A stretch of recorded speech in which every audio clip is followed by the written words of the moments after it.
Welcome to the Transforming Lives panel, the podcast where inspiration and transformation converge.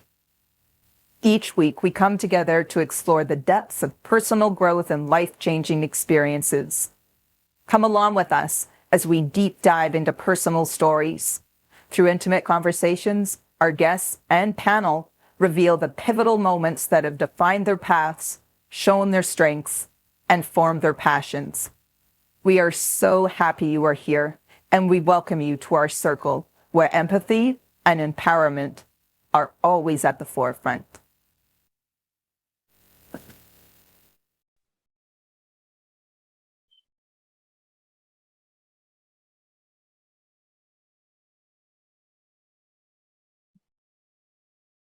Hi, everyone. I'd like to begin today by just doing a short grounding to connect us all wherever we are, and just to be connected with our body and to transition from getting here to being here wherever today has had you before this moment. So if you can just feel your seat in the chair and your feet on the ground, and if you can just offer yourself breath, not to control your breath, not to focus your breath in any way, but just to allow breath to come in. And if it's at all possible to get curious within yourself as to where your breath goes. Does your breath go to your lungs? Does your breath move beyond to your stomach? Is it possible to feel the openness in your hips? As you breathe in, can you follow your breath all the way to your toes? And just allow that breath in to naturally go where it goes.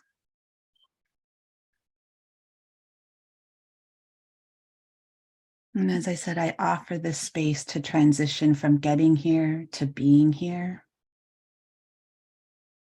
And also wherever you are, whatever you're doing, your breath is always available to you. Whenever that feels complete for you, I offer you to gently wiggle your toes and fingers, open your eyes, and join us here.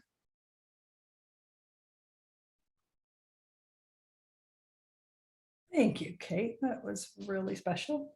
I feel grounded and ready to be here. So welcome to the Transforming Lives panel podcast. And we are so grateful you're all here with us today to share a little more conversation. Last week, we got on a roll about divorce. And as we probably all know, that could just lead into a whole series of episodes.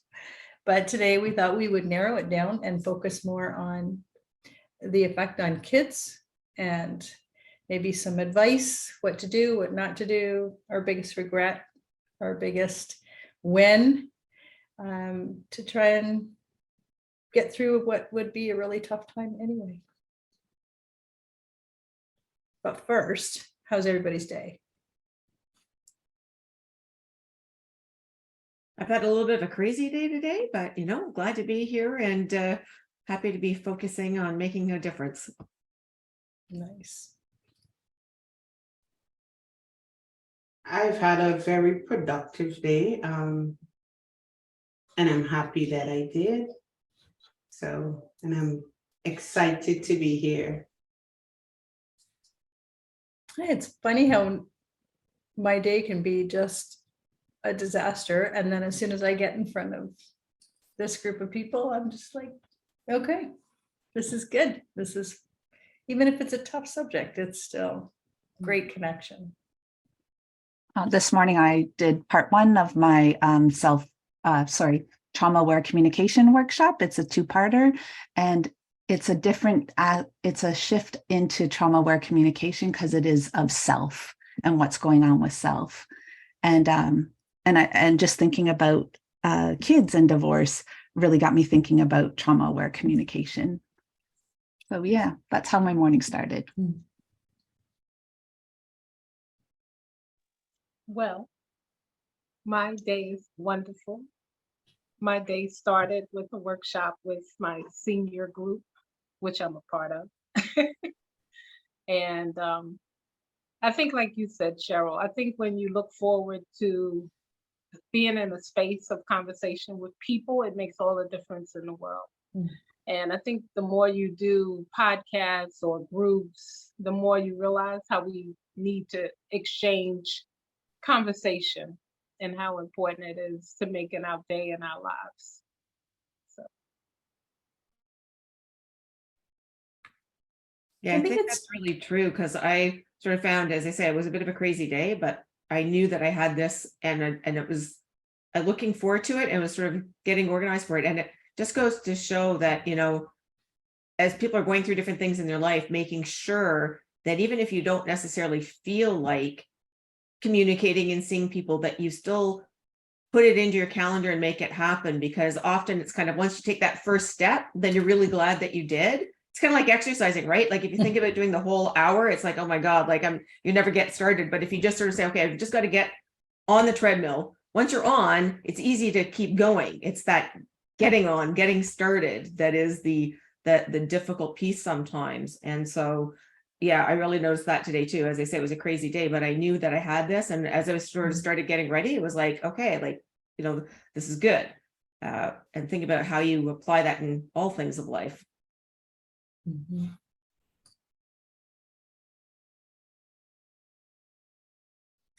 I'm wondering too, when we start, even when we were talking about divorce last week, and as we get into it this week, keeping in mind where our listeners might be at that point. Are they at the tail end? Are they way past? Like we're talking, and we're way past at this point. For the ones who were talking about it last week, we're way past the divorce. And we can look back and we can see 15 years ago, oh man, I wish I had have, I wish I could have, but we're gonna have listeners on here like, I'm just thinking about it. And what's it gonna do? And what's it, you know, and going through this process, I'm in the middle of it. I'm at the tail end of it. Mine's going well, mine's going like hell in a handbasket. So as we're talking, you know, it's, I think it's really valuable that we're gonna have multiple people at multiple different stages and how we can help them take that next step. Yeah, that's a really, really good point too, is, you know, as I was thinking back, I remember at one point when I was sort of in those early stages of getting divorced. And I remember somebody who I worked with saying, you know, you probably don't realize it, but like you're talking about your divorce a lot. Like I hadn't realized it was almost permeating and creeping into almost every single conversation that I was having. And I was really glad that somebody took the time and said to me, like, do you realize that you're kind of like spinning a little bit? Because when you're in the thick of it, you don't necessarily realize, because you're having to deal with so many different issues and things pulling you in different directions. And if you have children, trying to make sure that they're okay while it's all going on. And you often, you know, don't have any time to focus on yourself and what your needs are.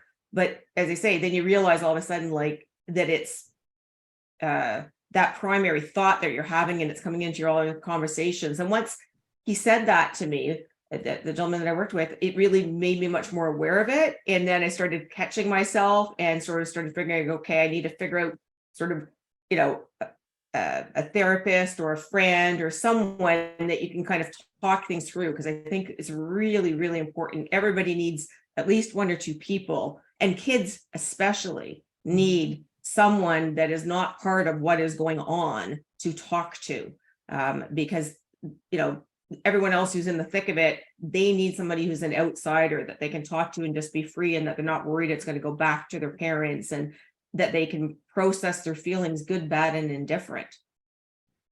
Yeah, I think that was, even I said that last week, is that was one of my biggest regrets, is I should have got a therapist for the kids right away. Even though they looked like they were handling it, I don't think they were. And I think they took a lot of time to process that on their own, where it wasn't necessary to process on their own. But even when I started thinking about divorce, and then we started talking about it, I wanted to rule out any guilt on my end and do everything possible. So we went to a counselor, a marriage counselor, And her very first question was, are you here for marriage counseling or are you here for divorce counseling? And I thought, yep, I'm done. She was 100% right. And we hadn't opened our mouths. But that answered the question for me that I wasn't there to try. I should have been, but I wasn't there to try. I was there to just alleviate myself from any guilt. A little eye-opening. You know, I think I mentioned it last week, and I'm happy that Kate is here today, that one of the things we don't hear much chatter about is the traumatic aspect of the divorce. The traumatic aspect on the parents and the traumatic aspect on the children. And I think Mitzi mentioned the importance of having a space for, I think, all participants to process, but especially for children, because of course, trauma affects us throughout our lives if it's not processed, if we're not healed from it. And I really think that maybe we can talk a little about the traumatic aspect of the divorce, Mitzi and Cheryl, if that's okay, and Kate can share more about that, especially with trauma communication.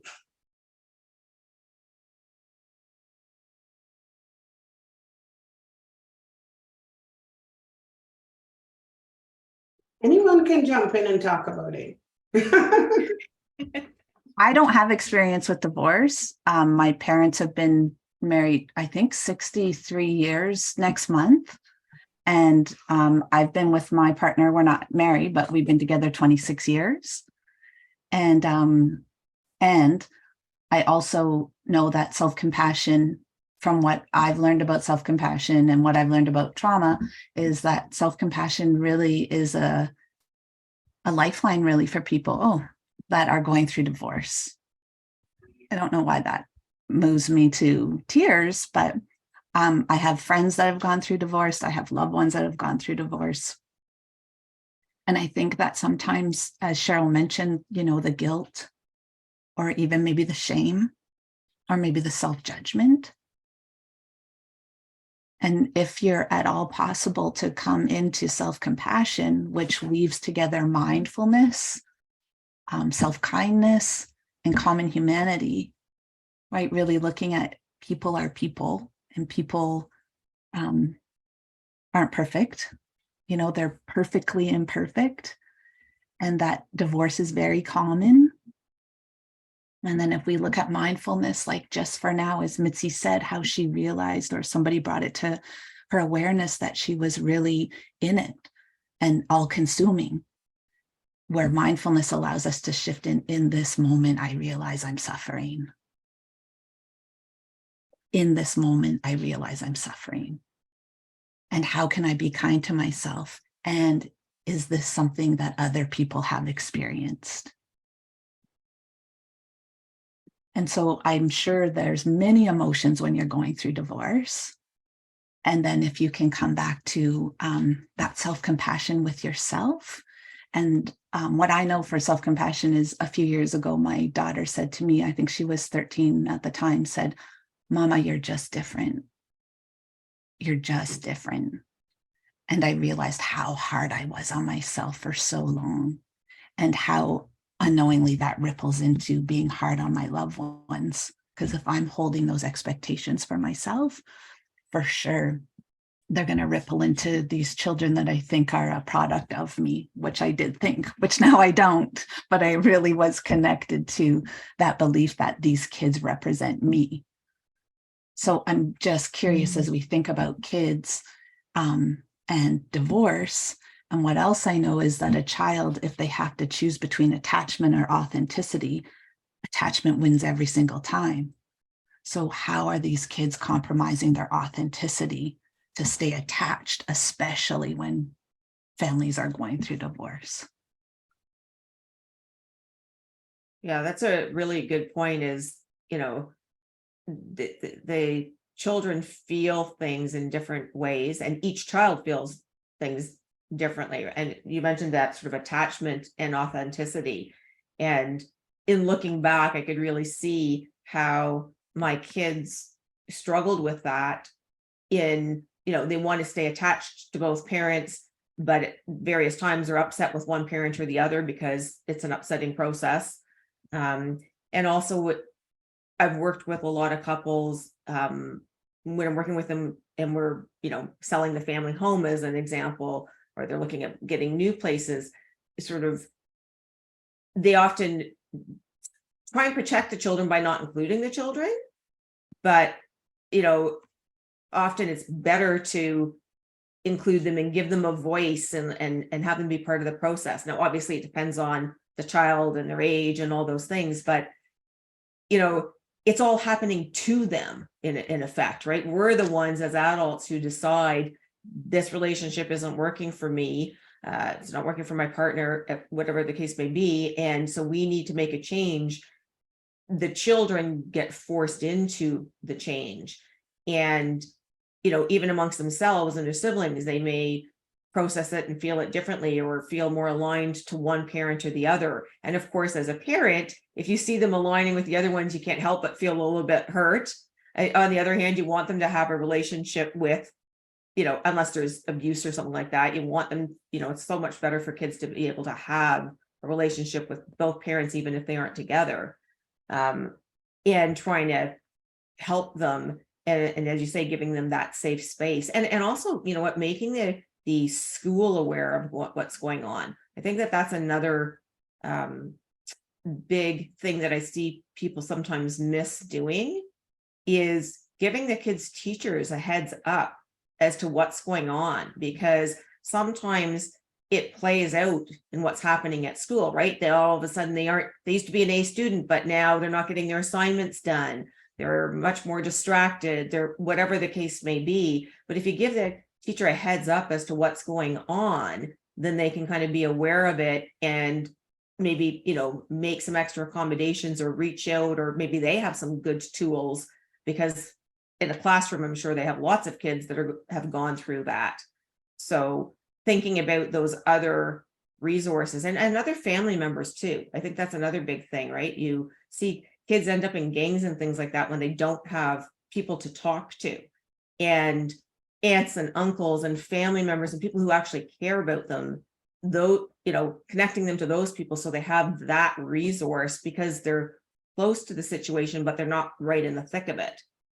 And they obviously care for the children, so they will give them thought and advice that is helpful rather than trying to take advantage of them.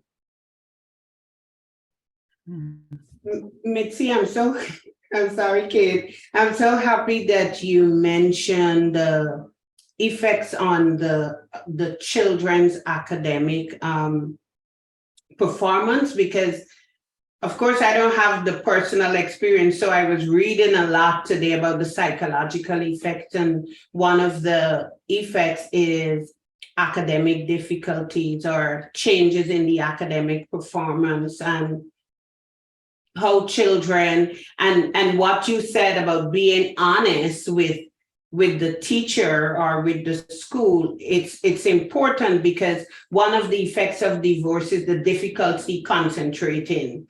And of course, if you have difficulty concentrating, it will affect your performance in school. It will affect the way that you even socialize, because it also causes health problems, depression, anxiety, and some physical health problems. I didn't know that. And, or it can be the opposite with aggression and poor behavior. So thanks for raising that. And I'm sure that you just handed a nugget to our listeners, especially if it's someone who is now thinking about divorce or in the early stage of divorce, because they know now that they can speak to the teacher or the school and the principal, and they understand that their children are affected and can be affected by the divorce. So thank you for raising that.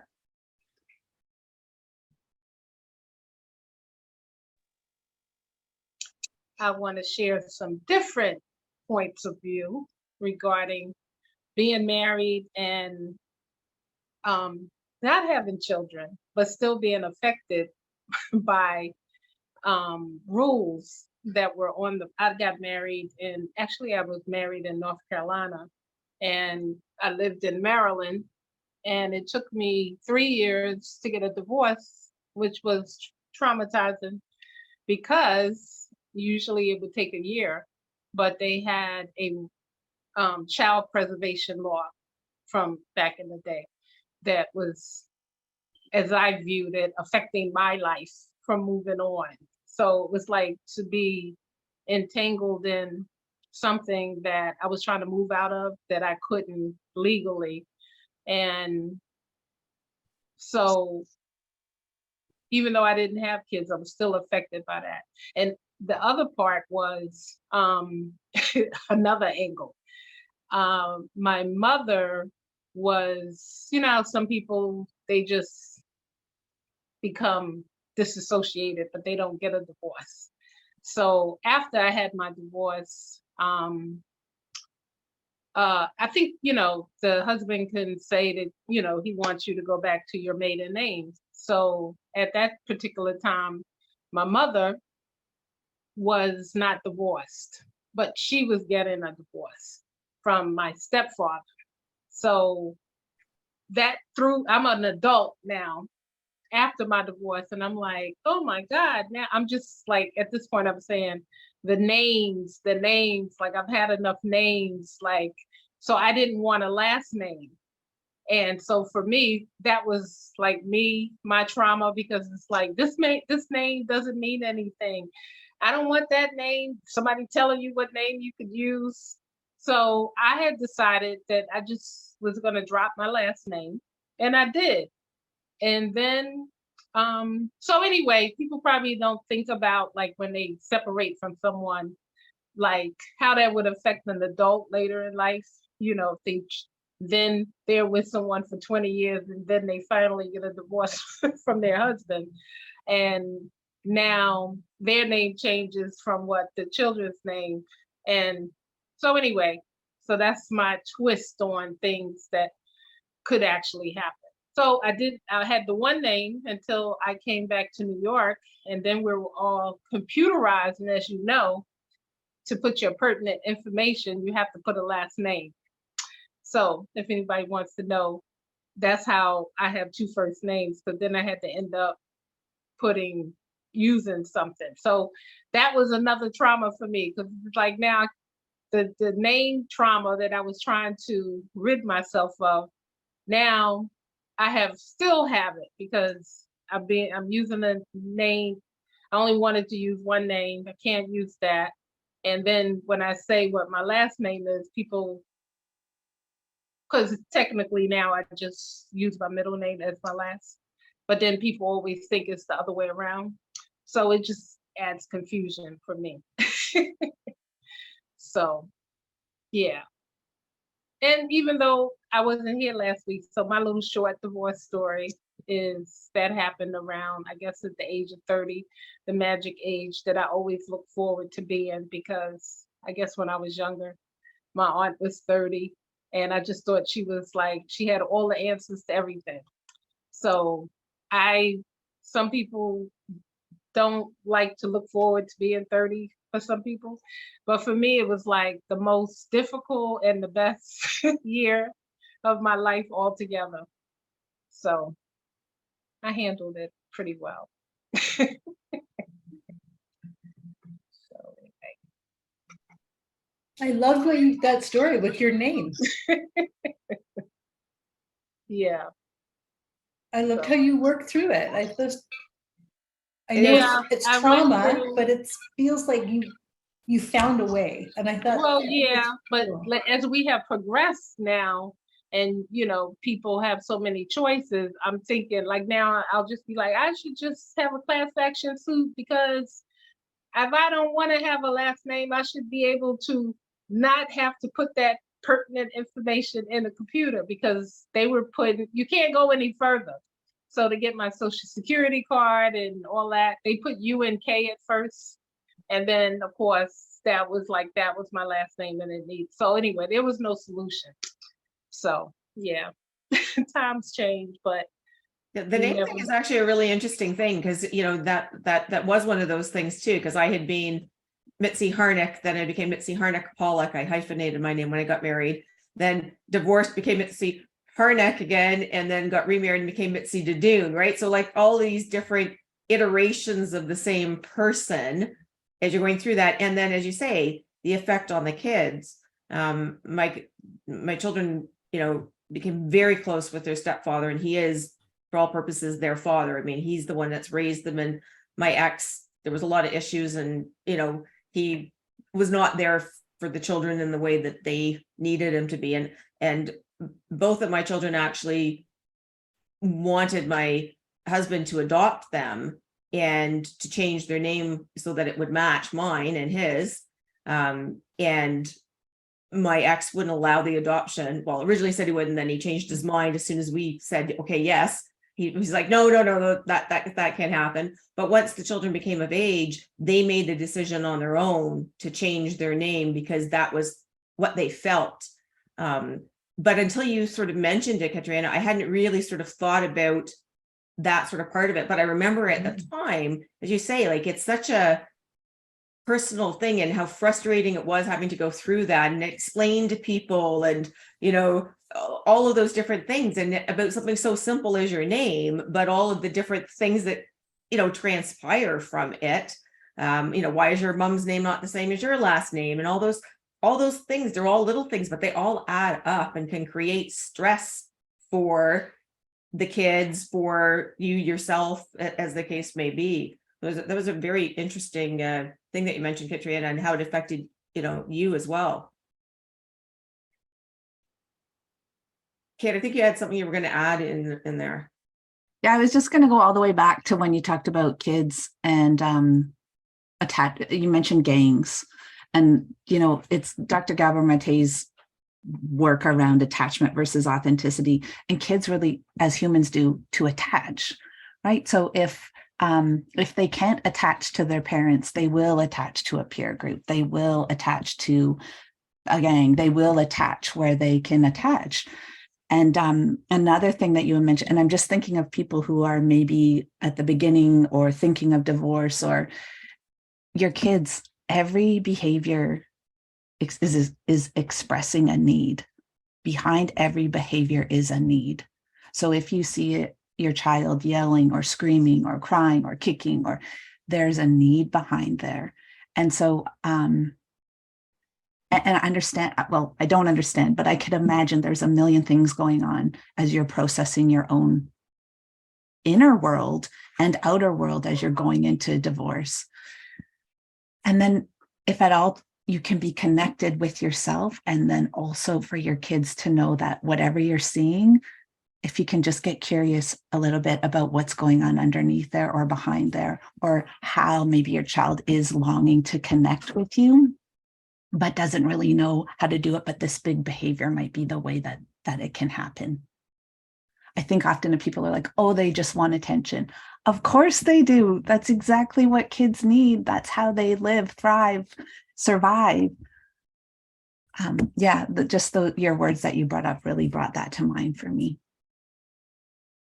Yeah, I remember years ago reading some stuff on how people end up in gangs and how people end up in cults or end up becoming very religious. And the one sort of similarity in all those things is if people don't feel connected, attached, then, people, either good people can find them and attach to them and give them great resources, or people who prey on people who have a need, they seem to, they can easily find them and drag them into those bad situations. And that's why it is so important to make sure that you set up those resources. And as I say, if when it comes to your kids, do they have a favorite aunt or uncle or cousin that they can be talking to?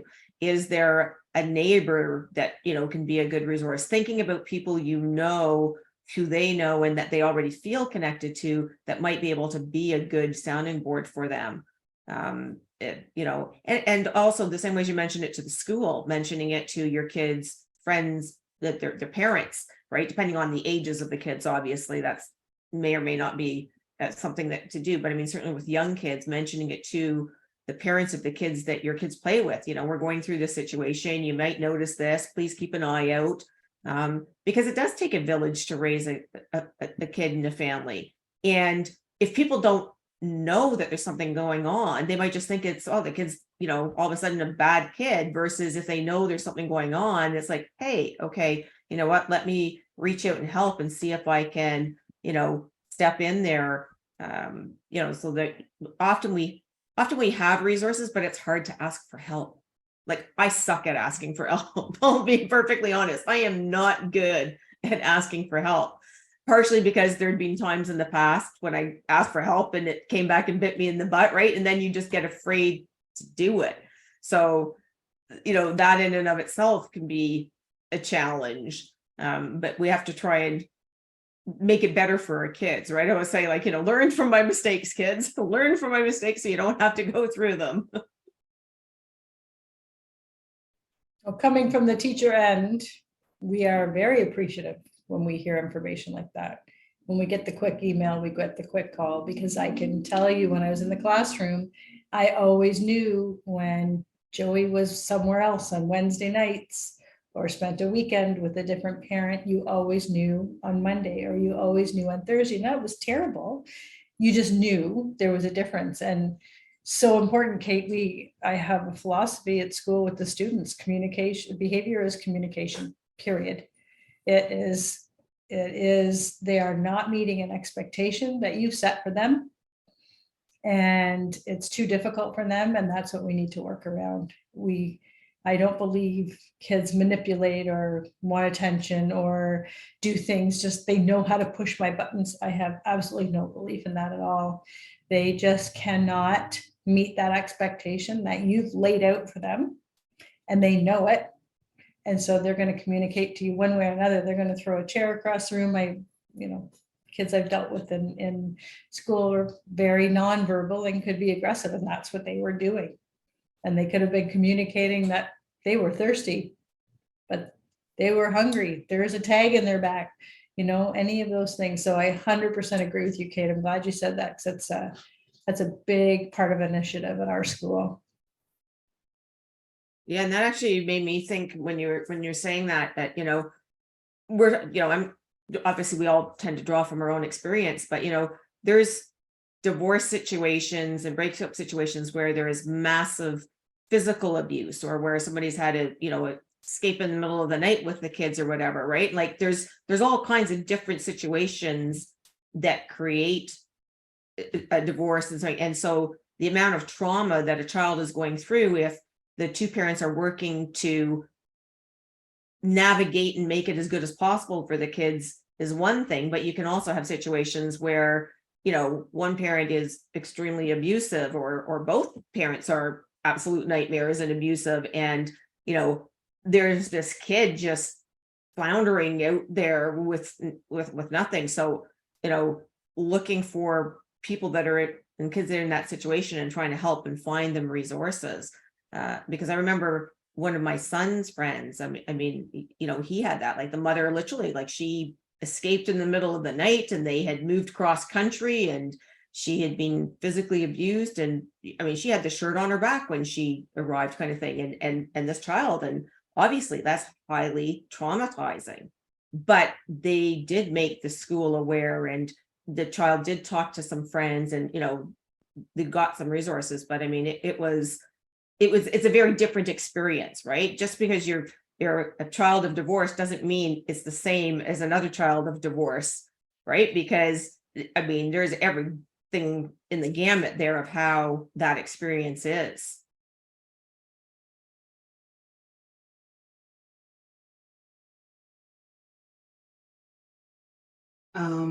I just wanted to piggyback, I think, on something that Kate said about attachment. And according to the attachment theory, this is the psychological framework.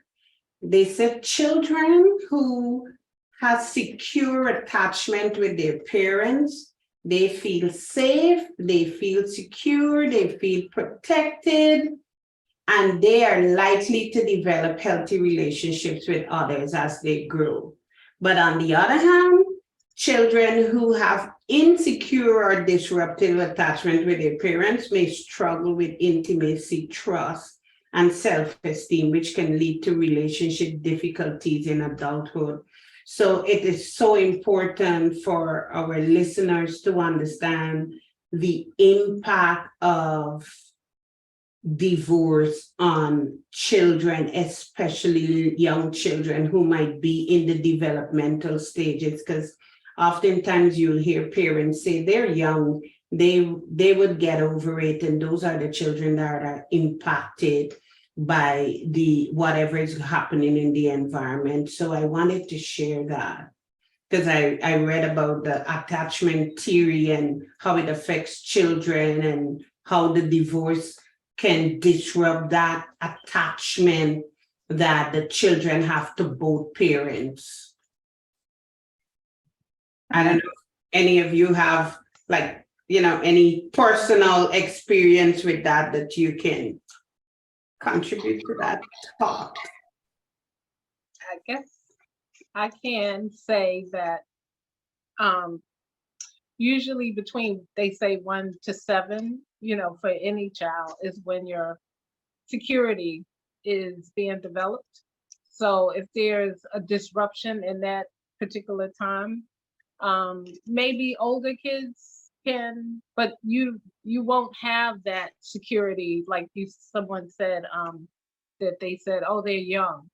No, that's when they need to have security to know what it is, so when that's ripped from them, I can remember when my parents first separated and my brother choosing to go with his father, and he was about 5 or 6. And just think of angry parents. Like my mother's like, well, you get she's telling the child, like, well, you get out too. And now I can see, even at this age, my brother's 50 something, but things he's going through in his life wasn't as stable as, or his processing is totally different than mine. And and also choices he has made in his life. So it definitely makes a difference. And even like that part of, if you can just think of someone going through a divorce and how much of your mental capacity it takes just to focus on that person getting through the day and just dealing with their, they don't really have time to think, oh, wow, I wonder how my kids are handling this. Like, they don't even, you probably don't have that thought process. So your kids don't really become a part, like, most kids, they're probably told at the dinner table, oh, me and your parents are going to break up, but it's not a discussion, it's just a disruption, and you're told. And then it's just like nobody really focus. I don't know if they do or not, but in some cases people don't focus on what that feels like to young kids.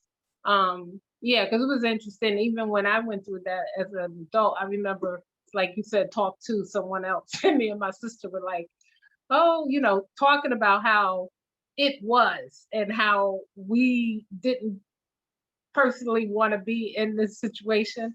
And on that same day, we went home and my mother had left. So it was just sort of like, I don't even know how that works out. But yeah, it's a lot, So it's so many parts, I guess, of divorce that people would not even think about. And it's just like, you can go into dating. When I date someone and the person is still talking about their ex, is like, for me, a clear indication that that person hasn't healed or whatever, because there's no reason you should still be talking about your ex, and maybe that was 12 years ago or whatever. But it happens, like, I'm healed, so people would never even, I say it was like a whole lifetime ago. I don't really hold on to anything negative about it. I just take it it was an experience that I went through. I'm grateful for the good parts, and the bad parts, it's just a part of my life that I choose to have learned some valuable lessons, and I keep it moving. And most people would never know that I was married. And then if I tell them a story, because I rarely talk about it, not because there's any shame or anything. It's just, it's not a part of, it's like I've moved on with my life, and it's no reason for me to bring that up unless, it just comes up. So, yeah, divorce is interesting. Thank you for sharing, Katriana. Thank you. Mhm. You're welcome. And Katrina brought up an interesting point about trust, right? Because I mean, that's obviously a huge one, because, children, the people they're supposed to be able to trust the most are their parents, right? So, just in and of itself, divorce in a lot of ways to a child can feel like you're breaking trust, because they had the trust that they were going to have a family unit growing up throughout their life, and all of a sudden it's being disrupted.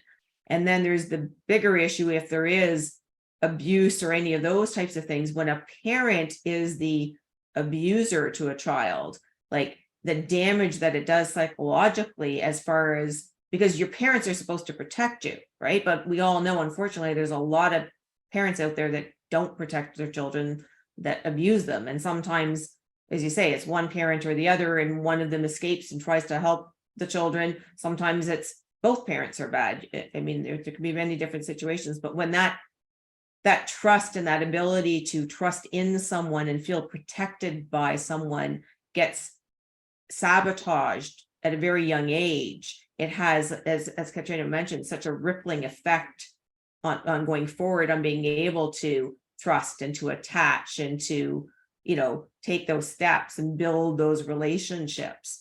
I'm really glad that you brought that up, because I think that's a huge aspect as well.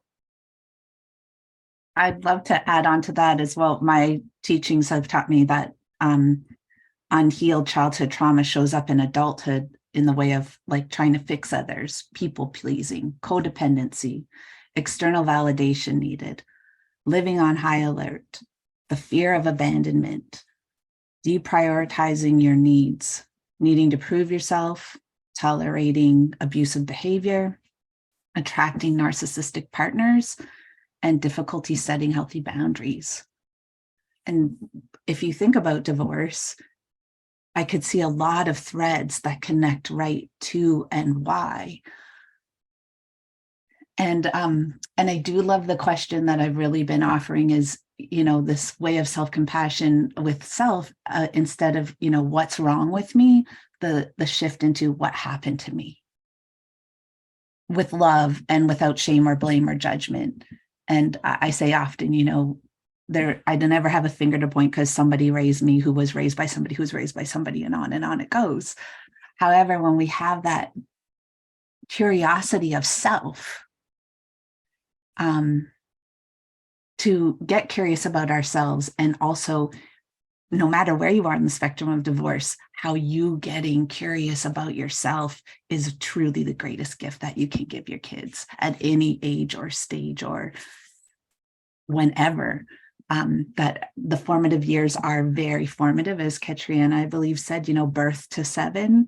But I do know that the more you do your work, that it can, that there's not just that one little window. Some women that I work with are 80 and their relationships are transformed with their children because they're getting curious about self.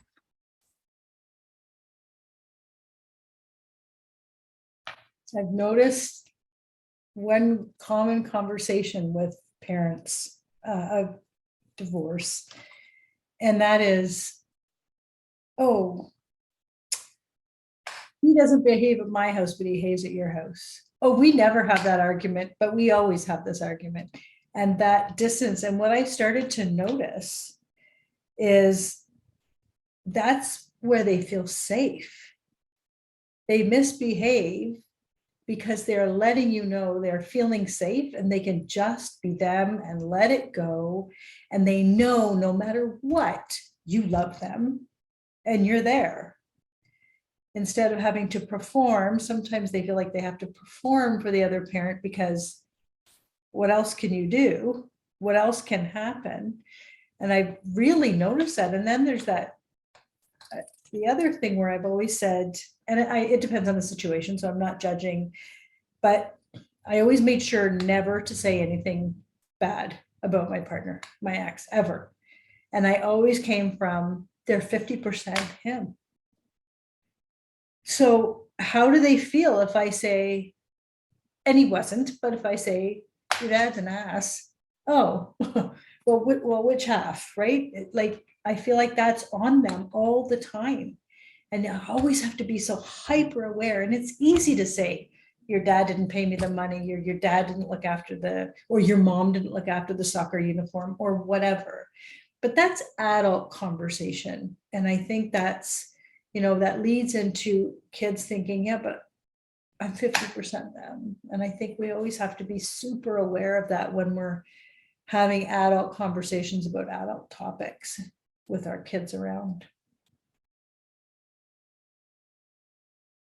Yeah, that's a really good point, because as you say, the kids are a mixture of both of you, and sort of, and pointing out to them the good things about them that they did get from your ex, right? Like, I mean, because they did get some good things from your ex. They probably got some bad things from your ex too. And they got some good things and some bad things from you. I mean, we're all human. We all have, good and bad, and we all make mistakes. And you do the best you can with the information you have, but also as you gain more information and you grow, you look back and you say, you know what, if I could go back in time, I would have done this differently, because now with the benefit of hindsight, I can see that, you know what, I didn't handle that as well as I could have. But, often you don't realize it at the time. You think you're doing a good job, but with new information, you find out that maybe not so much.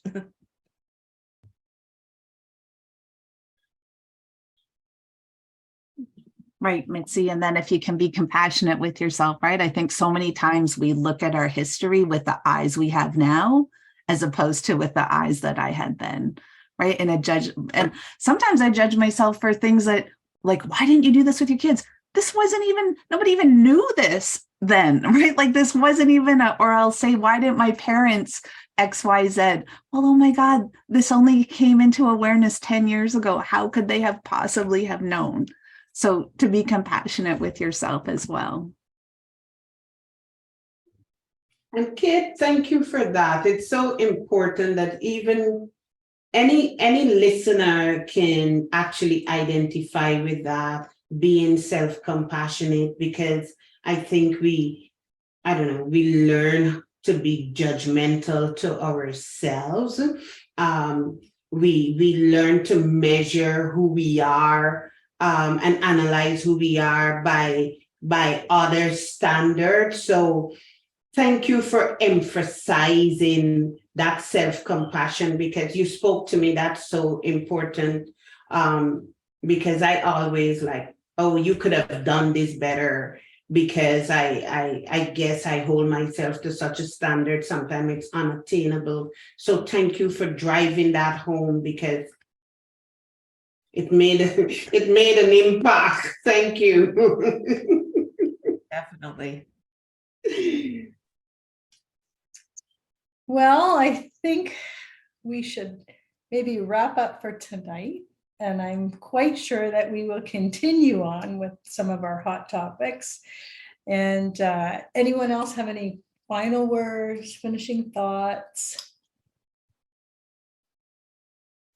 I think we to the listener, if you are thinking or in the early stage of your divorce, I think you receive a lot of nuggets from this episode. And be compassionate to yourself. be encouraged to speak to someone, especially I like to say find the professional in the area that you need. And do not be afraid to change the professional if you're not comfortable until you find the right match. And so, yeah, take the nuggets and apply it to your life, and be supportive to yourself and your children. Yeah, Sherman, I think you made a really good point there too, which is when you are reaching out and getting resources, a therapist or a lawyer or whatever the case is, you know, if you start down the path and you realize you're not resonating with them, or that you need to like, don't be hard on yourself and say, you know what, it's okay to change paths. It's okay to move in a different direction. It doesn't mean you failed because you're changing direction. It means you got new information and you made a course correction. And that is a really, really good point that you just drove home. Well, thank you for listening to the Transforming Lives panel podcast, and we will chat again next week.